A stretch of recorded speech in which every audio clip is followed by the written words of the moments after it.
Excuse me, sir. Dr. Bhebhe?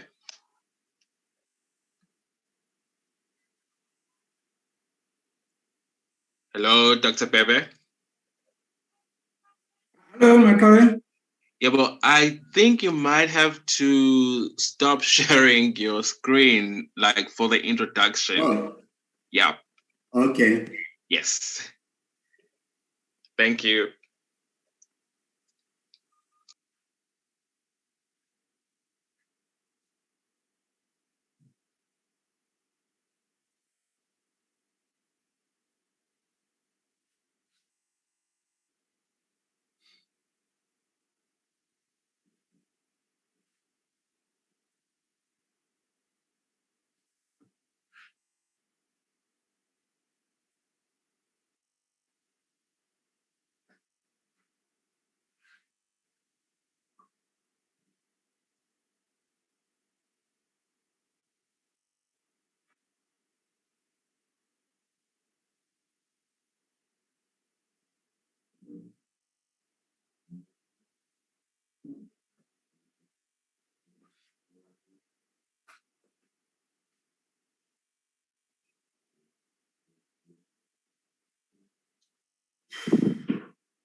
Hello, everyone, and welcome to the session.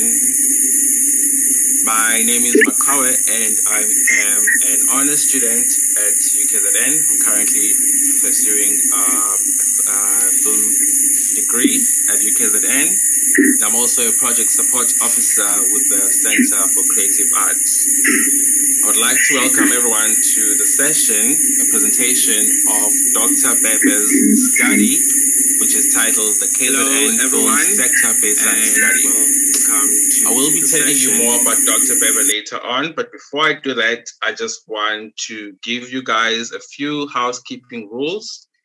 If you have any questions, please write them on the chat box, and please make sure to mute your microphone, and just make sure to mute your microphone if you're not speaking. And I also just like to thank our audiences, our sponsors, and our supporters, especially the KZN FC, who are responsible for bringing this session to life today. Now, as promised, Dr. Bhebhe, Dr. Ngabuto Bhebhe, has a BA degree and an honors degree and a master's degree from the University of Natal. He has an MBL from UNISA and also a Doctor of Public Administration from UKZN. He is the manager for research and development at the KZNFC. He joined the KZNFC in 2015. and he is responsible for the development of strategic documents such as annual reports, annual performance plans, and strategic plans. And he's also responsible for conducting research on industry trends, coordination, analysis, and interpretation of reports to assist management and stakeholders in their planning processes. Now, without wasting any more time, can I give this over to you, Dr. Bhebhe? Please take us through your introduction, and thank you very much.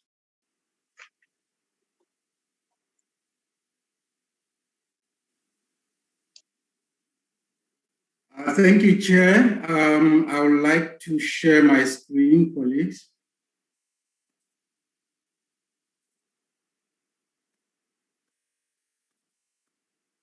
Can you see my screen, Chair? Yes, thank you very much. Thank you very much, Chair, and thank you very much for everyone who has logged into this session. We also take an opportunity to thank the sponsors for inviting us to come and talk on this study.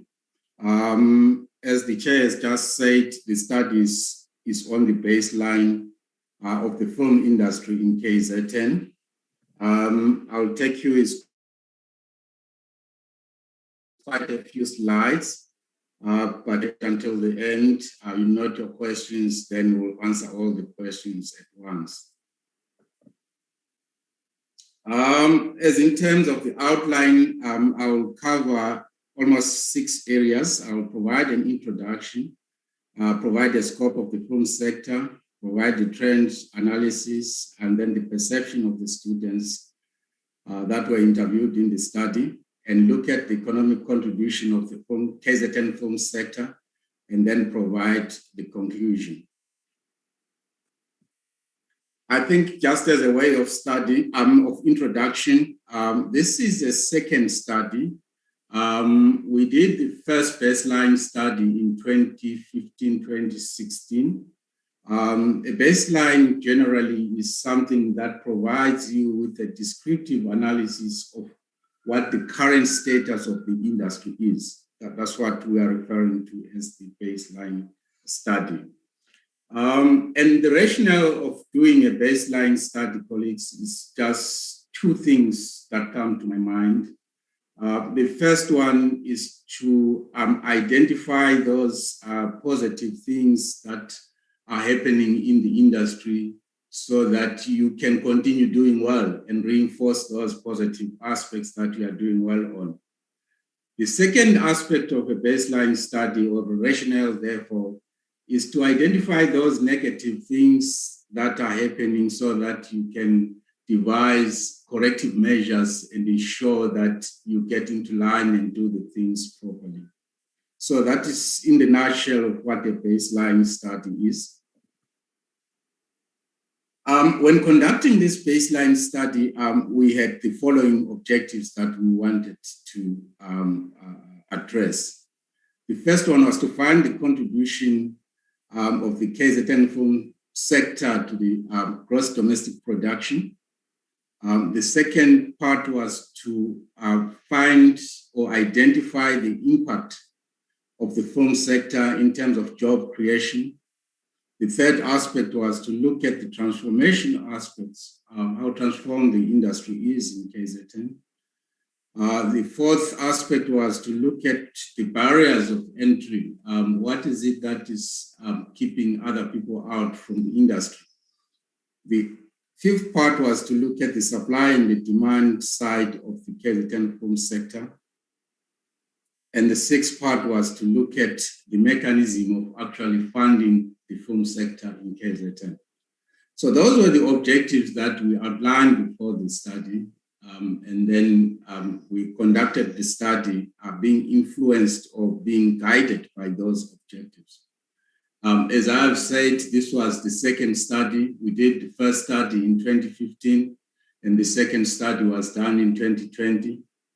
The general thumb rule is that you do a baseline study probably between 2 and 5 years. So this was after 5 years from the first or the initial study.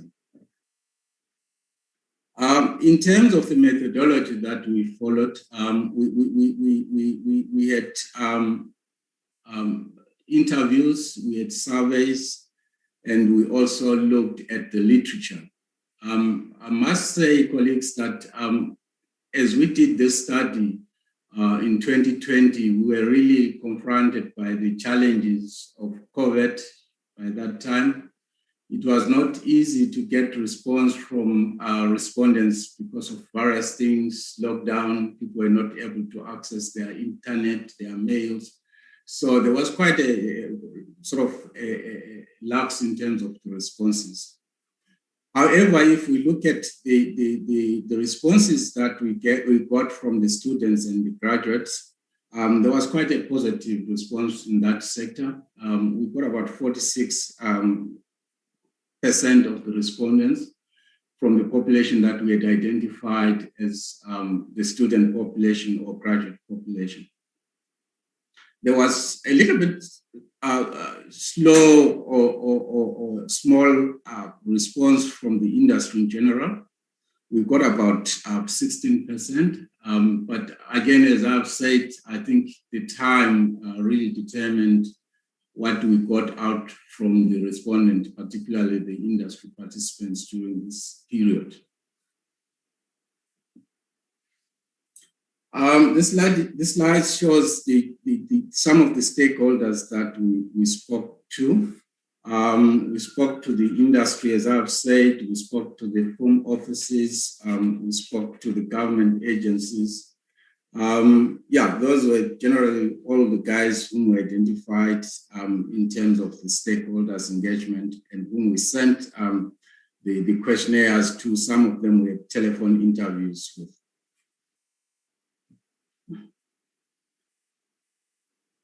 Scoping the film sector, I think this is important so that we say upfront exactly how we identify the film sector in terms of the definition that we used.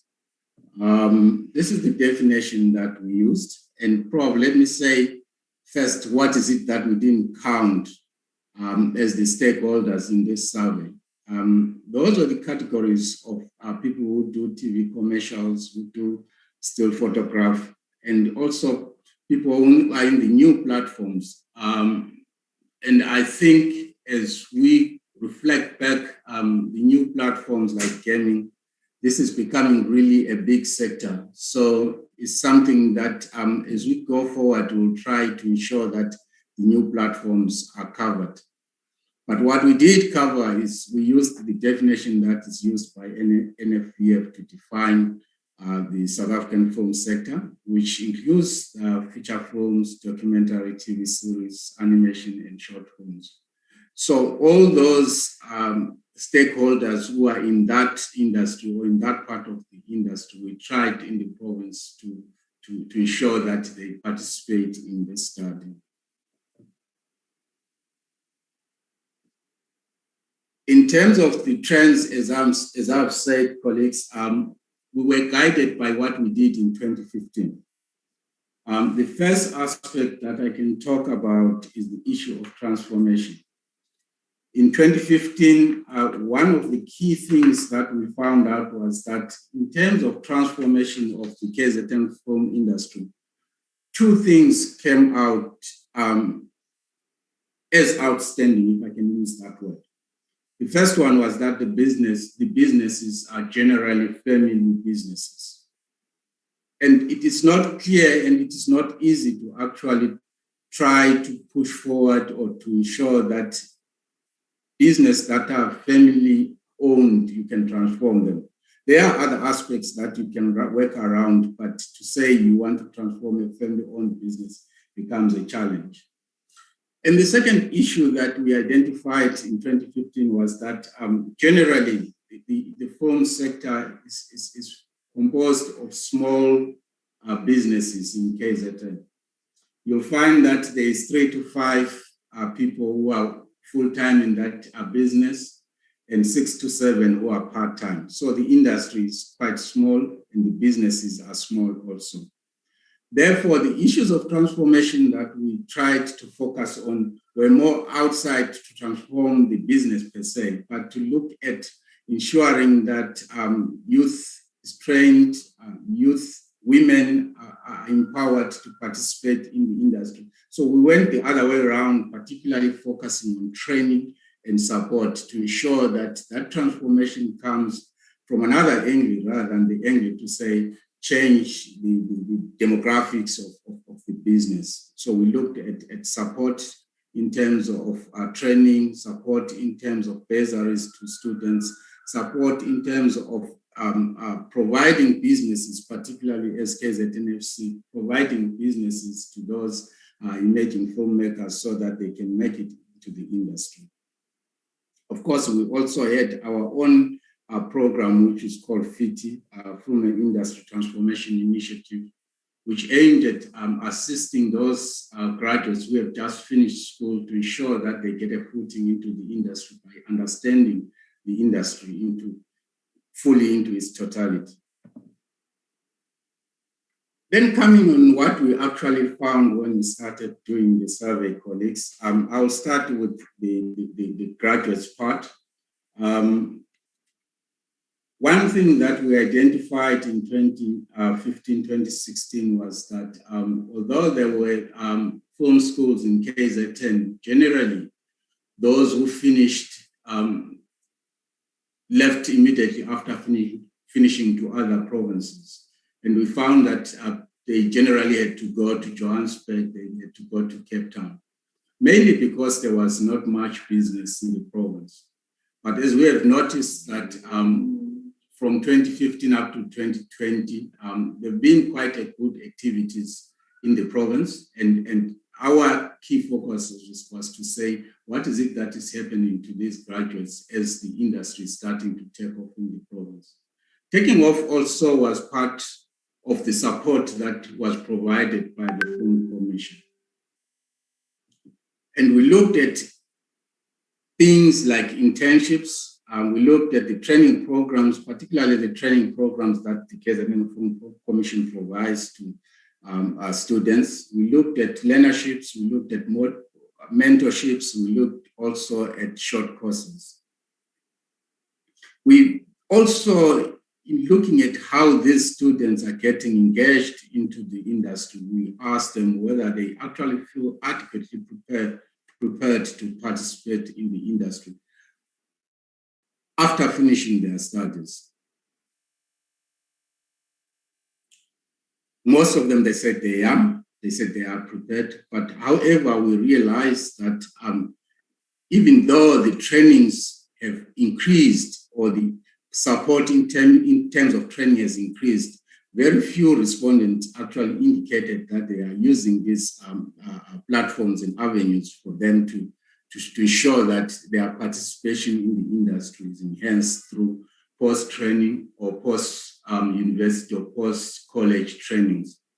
So to us, that was a bit of a gap to say students should in fact feel obliged to participate in the training so that they are able to ensure that they participate into the industry and they are able to feel part of the industry, particularly if you when we asked the industry owners, the captains were saying what we get from the college is students who are not prepared.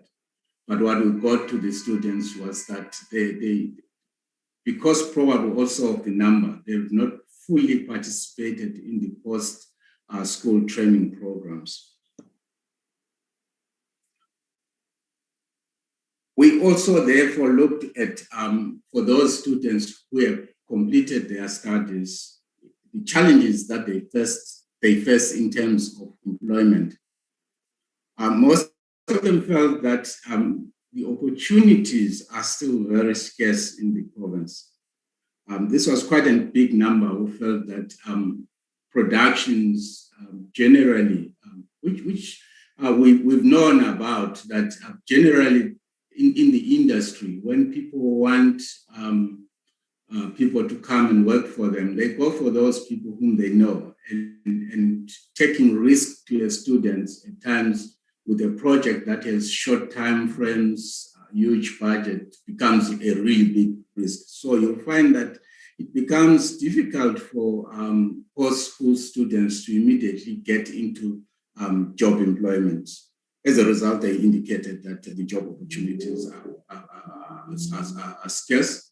And as I've said, as Film Commission, we've tried to address this challenge by saying that students should ensure that they attend to these post-school programs so that they are able to move from that to participate in the industry. In terms of, because the industry is generally characterized by freelance work, in 2015, we were very worried that most of those who said they were working, their contracts were less than a year. But in the 2020 study, we found out that there was quite a big number of those who were employed who said our contracts are more than a year or 1 year and above. This is important because it shows, A, that there could be sustainability. B, it ensures that the issue of experience becomes inherent in the programs, because once you work for a year, at least in the second year, you can say you've got 2 years experience or so, rather than having this 1 month, 3 months engagements, which becomes a challenge for new entrants into the industry.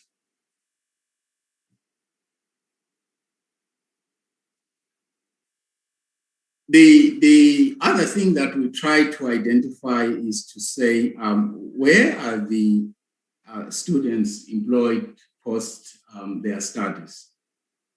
I'll try to make comparison here with the 2015.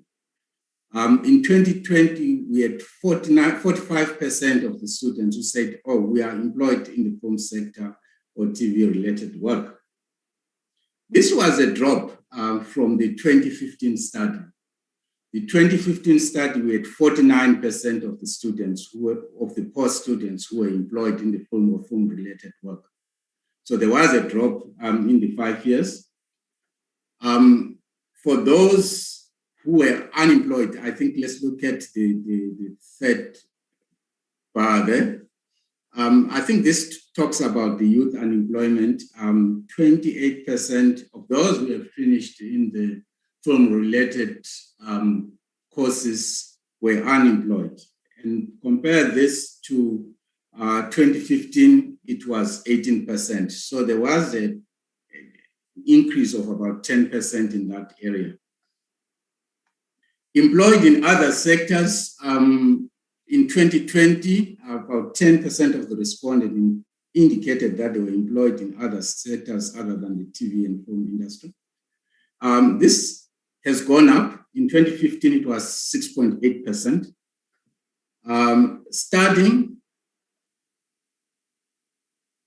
continuing with studying, in 2015, we had about 28%, almost 29% who indicated that they were doing their post studies. In 2020, that has dropped. There were quite fewer students who pursued their studies post undergrad. Again, this becomes a challenge if you don't get postgrad students taking the related fields, because it's an investment to have a postgrad student, and we are seeing that going down. For instance, from 28%, it's almost half of what we found in 2013. This was a general question which we asked and say, what are the barriers of entry into the industry? We generally know, if I can put it that way, that there are those things that come into mind that when you ask someone what are the challenges in the industry. Lack of finance is usually one of those high things that are put up there as a challenge or a barrier into entry into the industry. There was also an issue of equipment and skilled labor. And the other thing which we also have noticed for a long time was that the competition from other provinces is getting harder and harder all the time, particularly from Western Cape and Gauteng. We then tried to quantify these barriers of entry in terms of percentage, what people really feel is very high and what people feel is very low.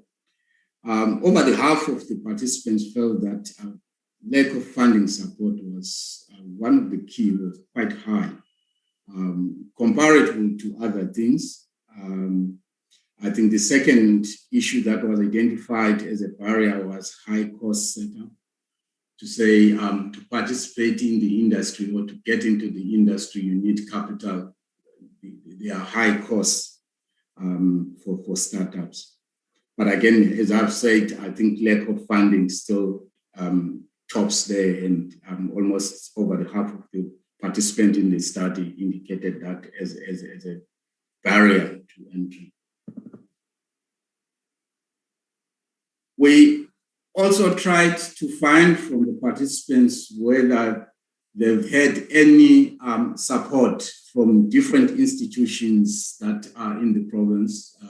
We're trying to define, to ensure that those who are in the province, what sort of support do they get? We tried first to say in the province, and then we say it in the country, because if you say in the province, you are really limiting to KZN FC and other film offices in the province. So we expanded it to say any institutional support that you receive. I must say that in 2015, we had 84% of the respondents who said they did not receive any institutional support to do or to participate in the film industry. It has gone down, although it's not that big, but it's over 20%. That it has gone down by over 20% because only 58% said they have not received any institutional support, either financial or otherwise, when doing their projects. So the percentage is still high, colleagues. It shows that very few, I think because of limited resources, only few are able to access support from the institutions that are supporting the sector in the province. In terms of the economic contributions, I think what I need to highlight here is the issue of the cost in creating an additional job in the industry. The calculations that we did using different economic models to calculate cost of job creation showed that KZN is one of those provinces that had high costs in terms of job creation. The first highest was Limpopo at about close to 380, but KZN it's about 315,000, 314,000 to create one additional job. So if you look at the leading provinces, Western Cape and Gauteng, you will see that their cost of creating jobs is lower than us. So it's still a big challenge to say the support to the industry needs to be increased so that there are no barriers in terms of seeing that the cost of creating jobs are high. We therefore also looked at the grant funding, which is provided by the Department of Trade, Industry and Competition. Being one of those entities or departments that really supports the film sector, we realized that it's only about 0.9%, not even 1% of funding that comes to the province, which is from the TIC. But again, I think what we need to say here is that you'll find that the productions that come to KZN also will be supported in other provinces. So it's not really easy to actually say this is wholly KZN, this is wholly Johannesburg, because these big productions move around localities and locations. But however, if we looked at the budget as provided by DTIC, we could only find less than 1% that is directly to the projects that were in KZN. In terms of the contribution to the GDP, if you look at 2014, 2015, in terms of direct, indirect, and induced jobs that were created and contributed to the domestic gross production, it was around 327 million. By 2019-20, this had gone up to about 464 million. In terms of full-time employment opportunities, at 2014-2015, we're sitting at about 1.4, and 19-20, we're sitting at about 2.7. Permanent employment in the industry at 2014-15, we're sitting at around 18-20, and in 19-20, we're sitting at around 1.5. Temporal employment at 2014-2015 was sitting at about 600 and something. And in 2019-2020, we're sitting at about 1.2. So there have been some shift, if you look at it. There have been some movements, which is something that gives us hope that the industry can grow and it will grow in the province. In terms of contribution, from the industry, there were two aspects that the study looks at. It looked at the supply, of course, the economic explanation of demand and supply curves. It looks at this, the potential improvement in the supply side and potential improvements in the demand side. In the supply side, there is a consideration that can be given to provide more opportunities to the graduates. And this can also be done through providing bursaries and internships. And also to improve the supply side, there is that deficit trust that when you speak to the people in the industry, you can pick up that there is a deficit trust from the agencies that are operating within the province. Also, if funding can be increased for young filmmakers to ensure that the pool is increased, transparency in the sector to ensure that everyone knows what is happening in the sector, access to equipment. Of course, some practitioners felt that it is very expensive to access technology which actually ensures that the quality of your product is better. Also to ensure that there are more local production, which will in return ensure that the local residents are employed, improve the information flow, ensure that everyone knows what is happening in the sector. In terms of demand, one is to look at issues of equality and accountability, looks at the issues of skills development, look at the issues of distribution, look at the issues of how to access funding, maintain the information, and ensure that bureaucracy and red tape is minimized so that the industry can get an opportunity to flourish.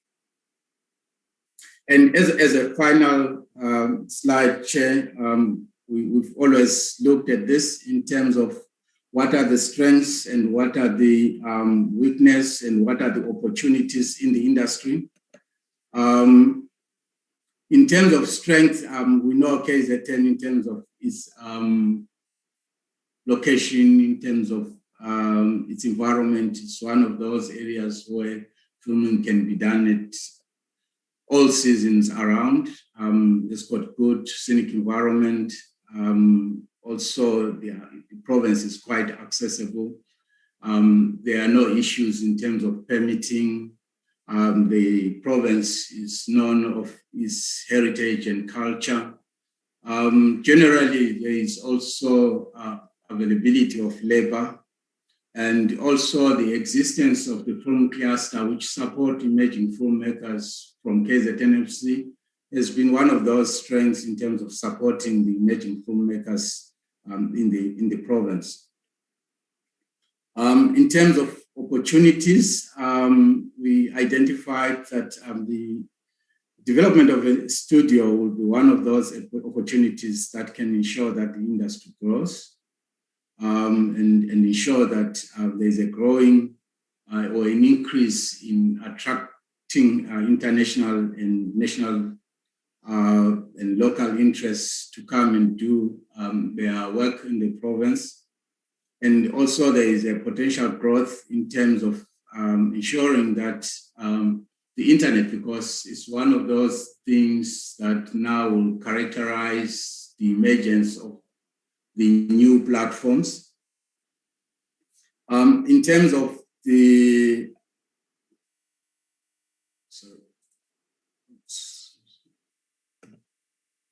in terms of the threats, we said the low economic growth.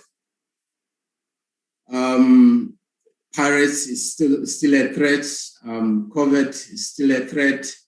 And also the issue of high imported products that come to the province are also a threat. And then in terms of the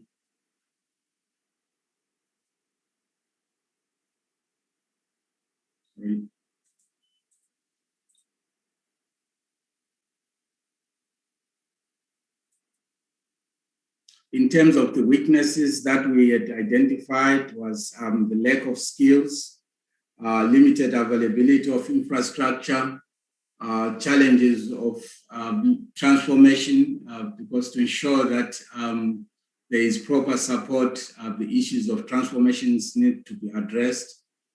The issues of market also are still a challenge, and also the issue of limited exposure. And also the issues of ensuring that there is appropriate training to the graduates, ensure that they are supported by proper skills. Those were the weaknesses that we also identified. Chair, I think my presentation ends here. I'll take it back to you if there are questions that we need to address from the colleagues. Thank you. Thank you very much, Dr. Bhebhe. That was such a meaty presentation with a lot of insights into the industry and just a lot of, things that you discussed in this presentation were very valuable, I think, not only for emerging filmmakers, but I think also for people who have worked in the industry for quite a long time. So thank you very much for that. I would also like to just advise everyone that we are taking questions for Dr. Bhebhe. So if you have any questions, please write them on the chat box and I'll be sure to ask him your questions. We did have a question, Doctor, from Senzo Buthelezi, and he wants to know, Uguti, how do you calculate the cost of employment creation?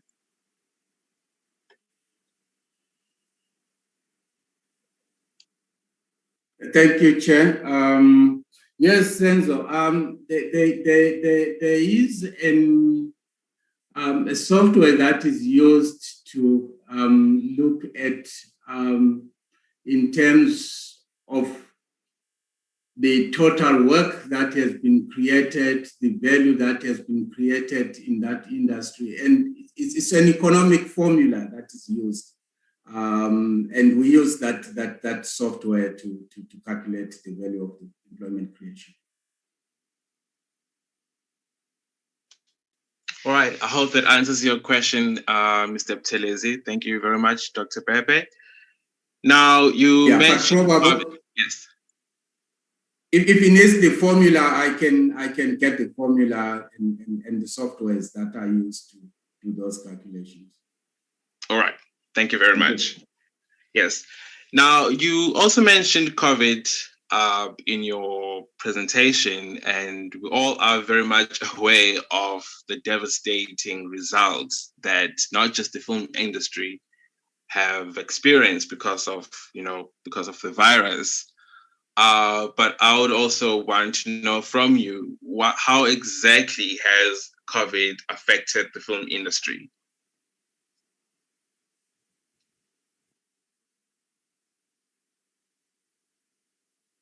Thank you, Chair. Chair, we did also a survey sometime last year to look at how COVID has affected the filmmakers. As you know, particularly from level 5 to level 3, I think the industry was like that. People we had set time to do productions, they couldn't do anything. And also, industry, the film industry needs that gathering. It affected the industry because they could not come together in terms of shooting. Post-COVID, with the protocol to say they need to be social distancing, that added additional costs to the productions because they had to comply with the new protocol. So it affected the industry in that at one time they could not do anything. When they started trying to work, they needed more resources than what they initially had planned for.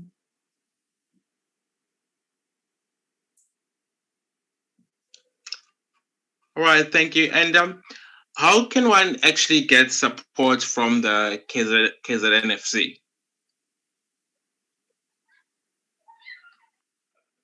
Thank you, Chair. I think KZNFC does quite a number of programs that support the sector. It's through funding, it's through training, it's through information sharing, it's through provision of equipment through the cluster. So those are the broad areas that KZNFC supports the sector in the province.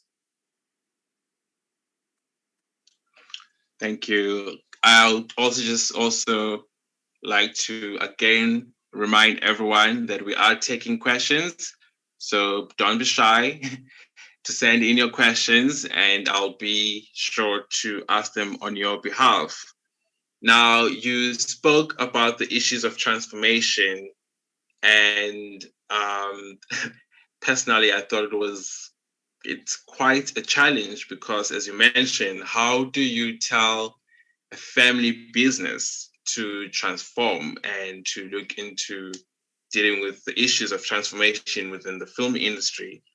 But I would want to know from you, what does the KZNFC have in place which could be of help in terms of bringing about transformation in the film industry, especially in our province, in KZN?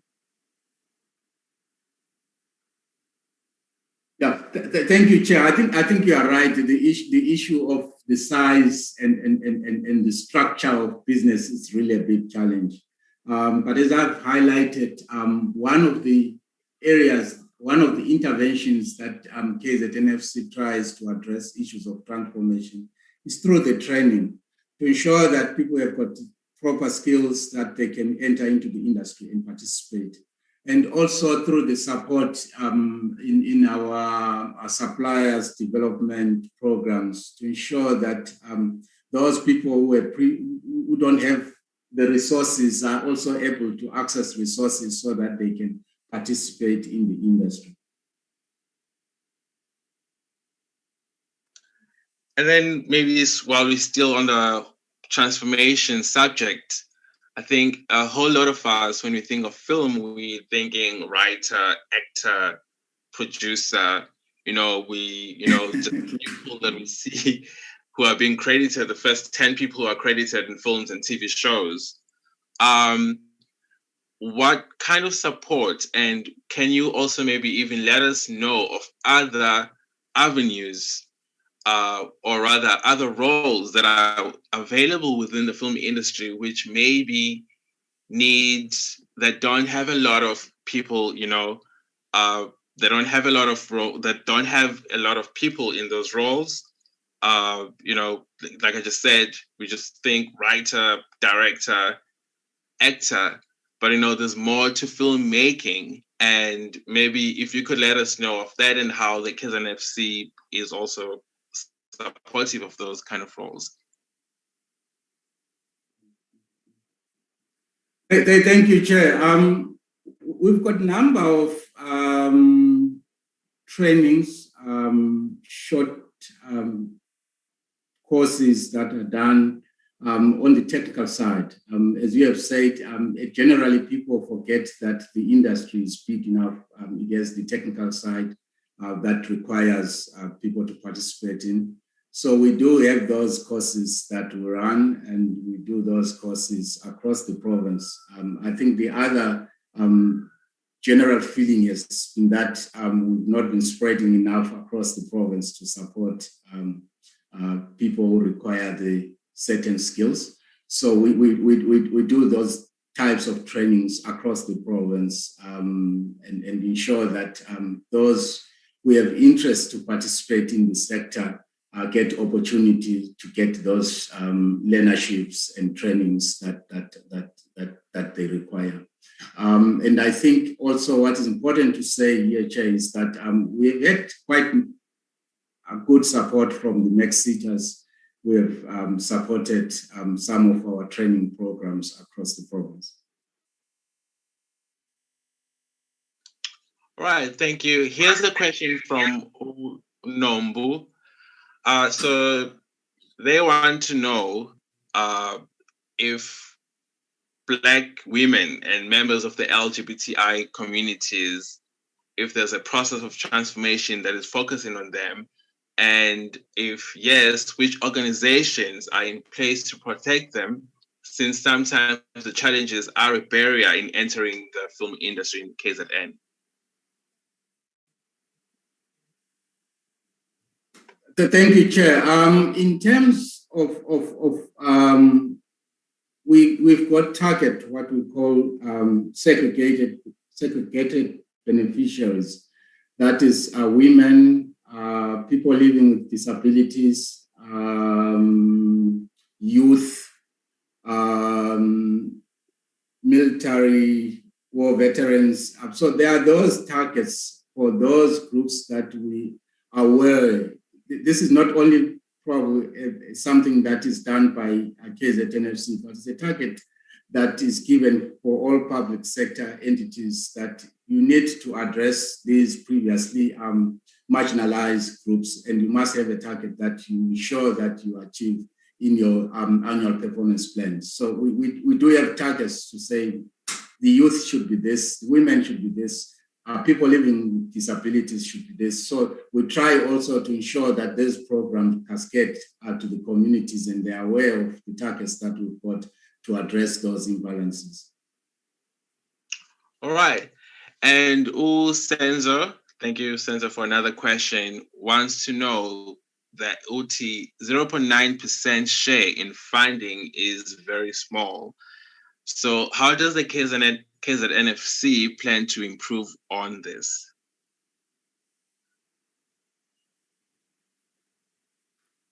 Thank you, Senzo. As I said, one of the challenges that you'll find that these productions, they go from Gauteng, KZN, but the issue was to say, calculate what was spent in that province only.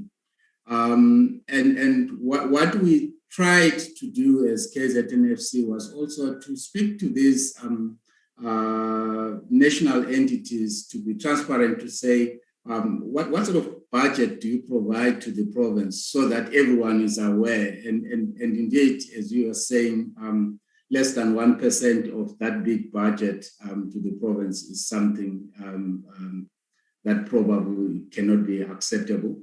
But again, I think it's the issue of discussing with the colleagues, different entities, and ensure that there is partnership, and that partnership goes further than just one project. It's a partnership that is guided by clear principles on what needs to be done going forward. All right.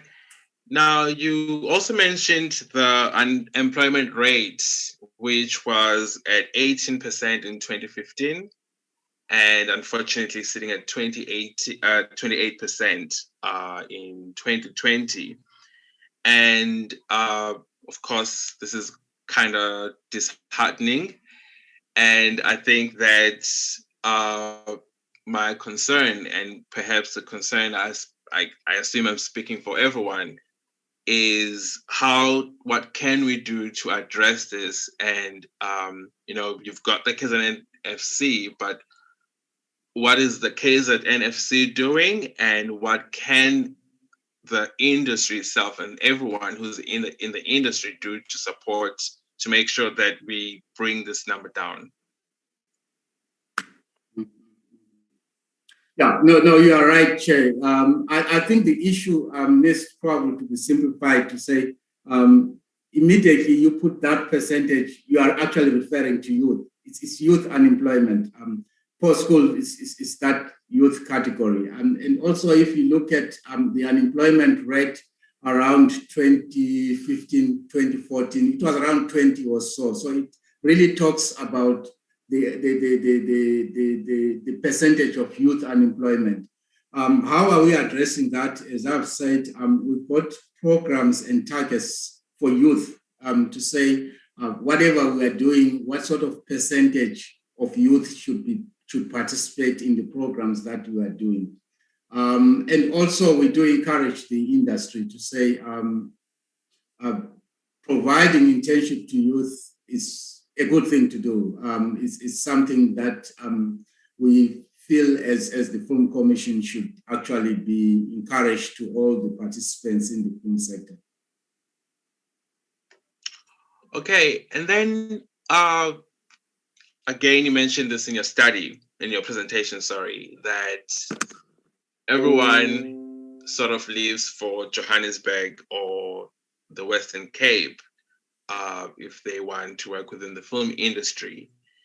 I think I would like to know from you, what do you think are the misconceptions about KZN right now? And also, what can you say to sort of kind of appeal to people that want to enter the film industry that, hey, stay at home or come to KZN? What can we do? What can we say to ensure that we grow the industry here in the province, and that we thrive and do very well? Yeah, I think, Chair, the one thing that is really important if we talk about the retention of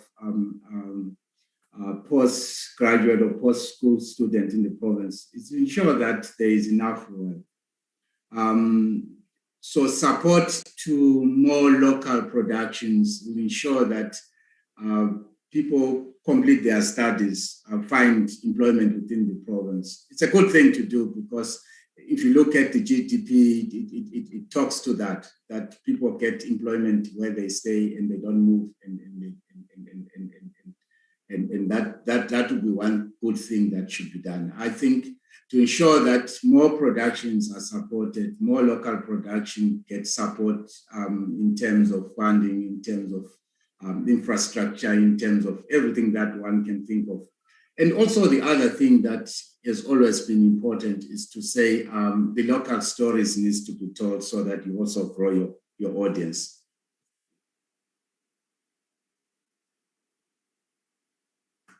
Thank you. And you also mentioned piracy. It has become something so casual, it's casually done these days. We're not thinking, I'm going to say we're not thinking about how it is affecting the people who are making the work that we are consuming. We're not thinking about how it is affecting the economy. And I've also noticed that in the last few years, the campaigns that address piracy are not as sort of like, there was a time when you would watch TV and you'd be warned against piracy. You'd be told, piracy is not good for this and that. But now that has also gone down.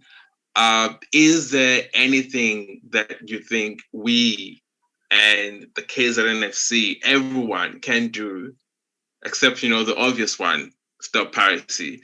But, we all know there's piracy. Like, what can we do to sort of fight and bring the numbers down?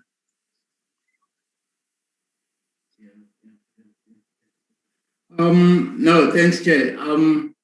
There's social problems are too complicated. Otherwise, if there was one answer, I'm sure people would have stopped it long back. But it's a very complicated problem. As you have said, I think also with the changes in the platform, as you are saying now, platforms has seen sort of the voices going down, because I think CDs and tapes used to be the easiest things to do pirates on. I think now with streaming, I'm not sure how you pirate on streaming. So I think also technology might catch up. I don't know what will be the new things to go around piracy now. But again, I think the issue of ensuring that there is proper education, because if you pirate someone's work, you are actually not only disadvantaging that person who does the product, but also that person will not be able to do a better product for you in future. So it's a broader understanding that one needs to have to ensure that the piracy is addressed. All right. Just a reminder to everyone, if you have questions, this is the next 6 minutes. It's almost like your last chance to be able to have your burning questions answered by Dr. Bhebhe. And how often, you mentioned, there's baseline studies. So how often do you conduct them? In our planning, we said between 2 and 5 years. So as I've said, the first one was in 2015. We did the second one in 2020. So we give anything after 2 years to 5 years, we try to do the studies to ensure, to have an understanding of the trends, whether there have been changes of what we know and what is actually happening on the ground. All right. And then in terms of skills as well, of course, filmmaking, there's always new technology. There's always a new camera. Everyone right now is learning how to use drone cameras and all, those kind of things. So in terms of skills that are scarce, such as, you being able, I think you need a pilot certificate, some kind of pilot certificate to be able to use drones. Is there any kind of support to give new filmmakers, and even filmmakers that have been in the industry for a long time, support in terms of, being able to use new technologies? Yeah, in our trainings, Chair, we identified the scarce skills as one of the focus areas that the entity is focusing on. Last year, I think about 6 students were supported to do training, to get a training pilot for drones. So it's one of those things that the entity tries to identify, to say, in these scarce skills, we need to support students to acquire this type of skills. Yeah. I think drone is one of them. Animation and the other types of scarce skills are being identified as a priority to support. And then in terms of all the learnerships, the mentorships that you mentioned in your presentation, where do you look out for these things? Websites, newspaper, where can we find them? Yeah.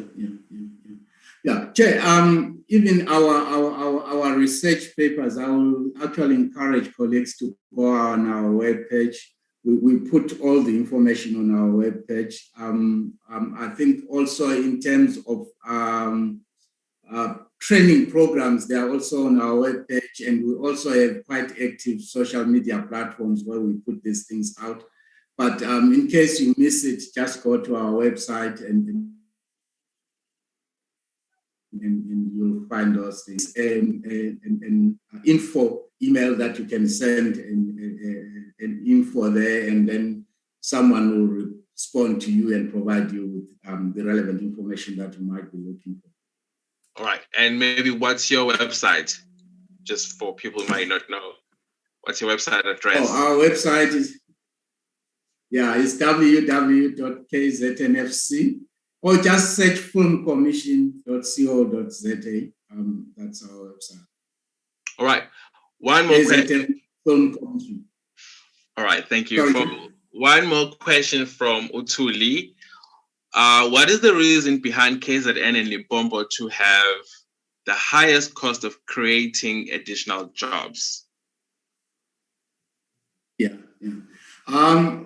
The obvious thing is that resources are outsourced outside the province.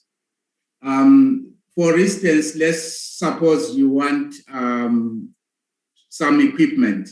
If you are to hire the equipment from Gauteng immediately, it makes your province more expensive because the equipment is not immediately available there. You have to go out, get it. There are those transport costs and other costs that are involved, which ensure that the cost goes up. All right. Well, thank you very much for engaging with us. We have learned a lot, and we shall be sure to check out your website and all your social media. So thank you very much, Dr. Bhebhe. And also thanks to everyone who joined in today's session. And once again, we want to say a special thank you to the KZNFC for making this particular session possible. And of course, we would also want to extend gratitude to our sponsors. And so just quickly before I go, you can reach the KZNFC on 031 003 9000. So 031 003 9000, or KZN www.kznfilm.co.za, on Twitter and Instagram at KZNFilm. And thank you very much and goodbye. Have a good day. Thank you. Thank you very much.